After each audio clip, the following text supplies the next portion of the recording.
آپ کی فضیلت پر اور آپ کی شہادت پر، یہ ہمارا آج موضوع ہے۔ دوسرے تمغہ جو حضرت عثمان غنی کو اللہ نے عطا کیا، وہ کائنات انسانیت میں کسی کو نہیں ملا۔ نبیوں کے داماد بہت بنے، لیکن جو تمغہ حضرت عثمان غنی کو اللہ نے عطا کیا، وہ کسی کو یہ تمغہ انسانیت پہ نہیں ملا۔ وہ کیا کہ آپ حضور صلی اللہ علیہ وسلم کے داماد تو ہیں ہی، مگر آپ ایسے داماد ہیں کہ جو حضور اکرم صلی اللہ علیہ وسلم کی 2 صاحبزادیاں ایک کے بعد ایک آپ کے نکاح میں ہیں۔ 2 صاحبزادیاں کسی کے نکاح میں کسی نبی کی نہیں ہوئی سوائے حضرت عثمان غنی کی۔ اس لیے آپ کو جو لقب جو ٹائٹل ہے آپ کا، وہ ذو النورین ہے، 2 نوروں والے۔ اسی لیے امام اہل سنت مجدد دین و ملت امام احمد رضا خان فاضل بریلوی رضی اللہ تعالیٰ عنہ نے بڑے وجدانی انداز میں حضرت عثمان غنی رضی اللہ عنہ کو مبارکباد دی کہ تیری نسل پاک میں ہے بچہ بچہ نور کا، اور تو ہے نورین تیرا سب گھرانہ نور کا، اور نور کی سرکار سے پایا کشالہ نور کا، وہ مبارک تم کو ذو النورین جوڑا نور کا۔ اس لیے آپ کو ذو النورین کہتے ہیں۔ آپ حضور صلی اللہ علیہ وسلم سے 6 برس چھوٹے تھے، ظاہری عمر میں 6 برس چھوٹے تھے، اور آپ کا خاندانی رشتہ بھی تھا۔ حضور صلی اللہ علیہ وسلم کی پھوپھی، یعنی آپ کی جو پھوپھی ذات بہن تھی، ان کے صاحبزادے ہیں حضرت عثمان غنی۔ حضرت علی رضی اللہ تعالیٰ عنہ یہ آپ کے داماد ہیں، اور کیونکہ ایک ہی داماد کی بات کر لیں، اور جو حضرت علی داماد ہیں انشاءاللہ ان پر گفتگو ہم کل کریں گے، اور کل سے ہماری گفتگو کا خاص سفر شروع ہو جائے گا اس راستے پر کہ جس مقصد کے لیے یہ 10 روزہ پروگرام کیے جاتے ہیں، کہ کل سے ہماری گفتگو اور اس کا سفر حضرت علی سے شروع ہو کر اور واقعہ کربلا میں انشاءاللہ داخل ہو جائے گا۔ تو حضرت عثمان غنی رضی اللہ تعالیٰ عنہ کی فضیلت پر تھوڑی گفتگو کر لیں پہلے۔ ابھی میں نے جامع ترمذی کی ایک حدیث کے چند جملے وہ پڑھے تھے۔ اس میں حضور صلی اللہ علیہ وسلم نے فرمایا کہ لِكُلِّ نَبِيٍّ رَفِيقٍ وَرَفِيقِي فِي الْجَنَّةِ عثمان۔ حضور نے فرمایا سنو، قیامت میں اور اس کے بعد پھر جب جنت میں جائیں گے تو ہر نبی کا ایک رفیق ہوگا، ایک ساتھی ہوگا، اور فرمایا ہر نبی کا رفیق اور اس کا ساتھی جنت میں ہوگا، اور فرمایا ہمارا رفیق ہمارا ساتھی عثمان ہوگا۔ صدیق اکبر رضی اللہ عنہ جب ایمان لائے تو آپ کی تبلیغ پر حضرت عثمان غنی رضی اللہ تعالیٰ عنہ نے اسلام کو قبول کیا، اور آپ کا لقب ہجرتین بھی آتا ہے۔ جیسے ذو النورین ہے ویسے ہی آپ ہجرتین ہیں، یعنی آپ نے 2 ہجرتیں کی، ایک اعلان نبوت کے 5ویں برس حبشہ کی طرف ہجرت کی تھی، اور دوسرے مدینہ منورہ ہجرت کی۔ آپ بہت بڑے بزنس مین تھے، متوفل خاندان سے تھے، لیکن جب آپ علیہ السلام کی غلامی اختیار کی تو آپ کی زندگی کا مقصد صرف دین کو فروغ دینا تھا۔ ہجرت کر کے مدینہ منورہ پہنچے، اور صحابہ کا یہ عالم تھا کہ جو مکے سے گئے تھے ہجرت کر کے، میں نے بتایا بھی تھا آپ کو کہ انہیں کچھ لے جانے نہیں دیا گیا تھا. ان کے مکانات پر، جائیداد پر، یہاں تک کہ ان کے پہننے والے کپڑوں تک پہ قبضہ کر لیا گیا تھا، اور جسم پر ایک پھٹا ہوا معمولی سا لباس پہن کر کے مکہ چھوڑ کر مدینہ گئے تھے. حضرت عثمان غنی رضی اللہ عنہ نے بھی ہجرت کی تھی. مدینہ منورہ میں سب سے پہلا مسئلہ آیا ایک صحابہ کرام کے لیے پینے کے پانی کا، اس لیے کہ جو کنواں تھا وہ ناکافی تھا، پانی صحابہ کرام کے لیے مکمل نہیں ہو پا رہا تھا، پریشانی بڑھتی. دوسرا ایک پانی جو پینے کا تھا اور جس کنویں سے نکلتا تھا وہ یہودی کا کنواں تھا، لہذا پریشان تھے، اور جب یہودی سے پانی مانگا جاتا تھا تو بڑی گرا قیمت پر دیتا تھا، قیمت زیادہ ادا کرنا پڑتی تھی. لیکن حضور صلی اللہ علیہ وسلم نے فرمایا کون ہے جو اس یہودی کے کنویں کو خرید کر اللہ کے نام پر وقف کر دے؟ اس کو پیر روحا کہا جاتا اس کو.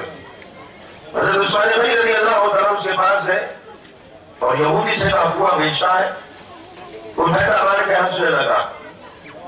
اس نے سوچا یہ مکے سے آئے ہوئے لوگ جن کے پاس کھانے کے لیے سامان بھی نہیں تھا، مدینے والوں نے مدد کی ہے، یہ ہمارا کنواں خریدیں گے؟ کیسے خرید سکتے ہیں؟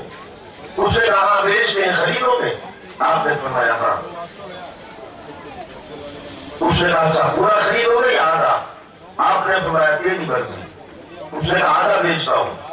پورے کنویں کی قیمت 20,000 درہم ہے اور آدھے کنویں کی 12,000 درہم.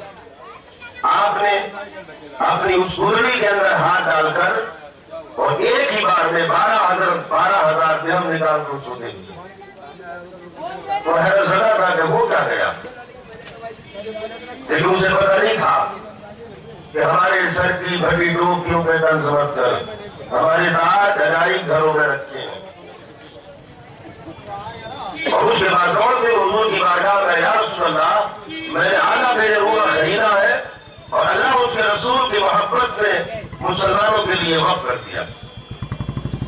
اب کیونکہ مسلمانوں کے قبضے میں آ گیا تو ایک دن صحابہ تھا اور ایک دن یہودی تھا، ایسے ایسے آدھا ہوا. تو جس دن مسلمانوں کا دن ہوتا تھا تو صحابہ مدینے کے غربا کو، پریشان لوگوں کو فری پانی دے دیا کرتے تھے. دوسرے دن یہودی مالک ہوتا تھا. اب کیونکہ غریب پہلے ہی دن سے بھر کر رکھ لیا کرتے تھے، اس کا پانی بکتا نہیں تھا. اس نے چند دنوں کے بعد 8,000 درہم اور لے کر اور حضرت عثمان غنی سے کہا کہ یہ بھی آپ کا ہے.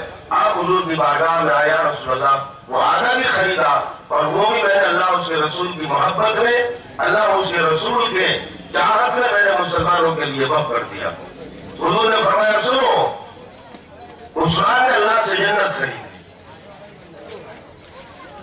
ایک اور واقعہ ہوا جنگ تبوک کے موقع پر 9 ہجری میں، جو میں نے بتایا تھا آپ کو، جس میں حضرت صدیق اکبر رضی اللہ عنہ بھی چندہ لائے تھے. یہ حضرت عثمان غنی کو جیسے اسرا کہا جاتا ہے. اسرا کہتے ہیں عربی میں بہت تندرستی کو، غربت کو، فاقہ کشی کو. اس لیے یہ وہ لشکر تھا کہ جس میں فاقہ کشی تھی. ایک کھجور،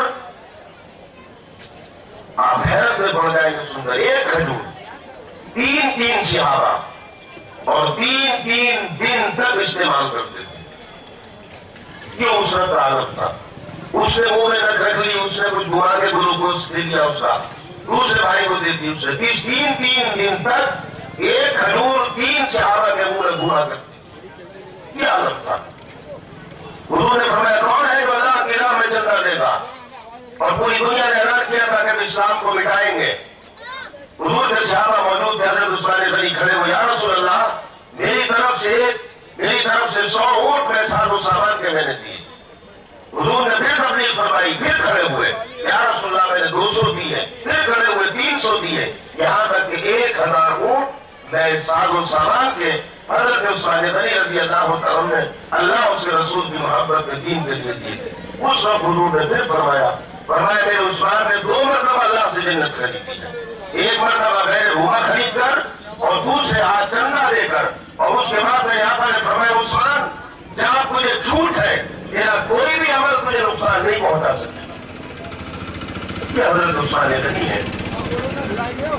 الغرض جس سے میں نے کل بتایا تھا آپ کو کہ 26 ذی الحجہ کو اور 23 ہجری کا آخری مہینہ ہے سال کا، اور چند دن باقی ہیں۔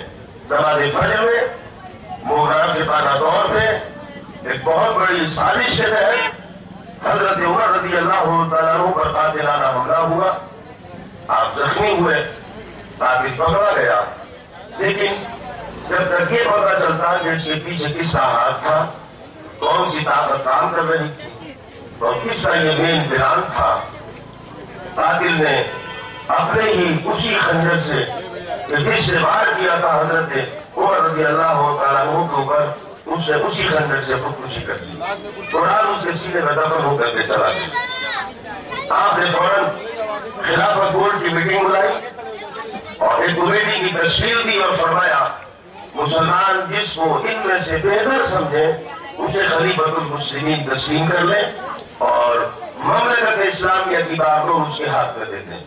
ان میں حضرت عثمان غنی تھے، حضرت علی تھے، حضرت سعد بن وقاص تھے، حضرت عبد الرحمن بن عوف تھے، حضرت طلحہ تھے اور حضرت زبیر رضی اللہ عنہ، یہ 6 افراد تھے۔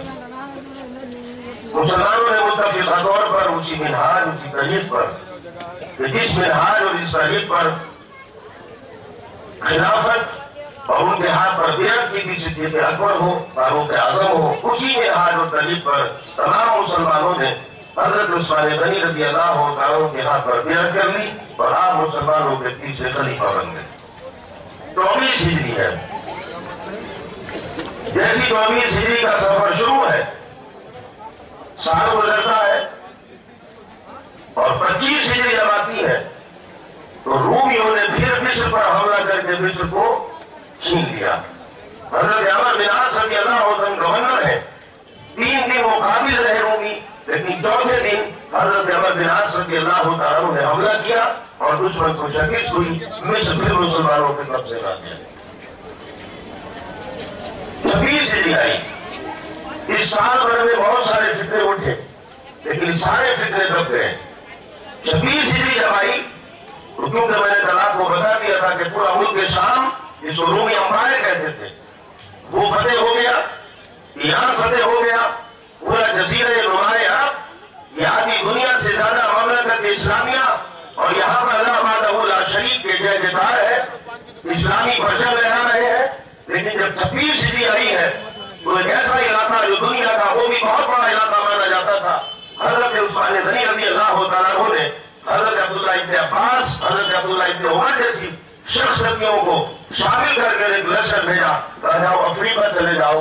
افریقہ ایک ایسا علاقہ ہے جو کہ اللہ وحدہ لا شریک کے وحدانیت کے اعلان سے اور توحید پرستوں سے خالی ہے، اللہ وحدہ لا شریک کے پرستار بناؤ۔ یہ لشکر افریقہ چلا گیا۔ 26 ہجری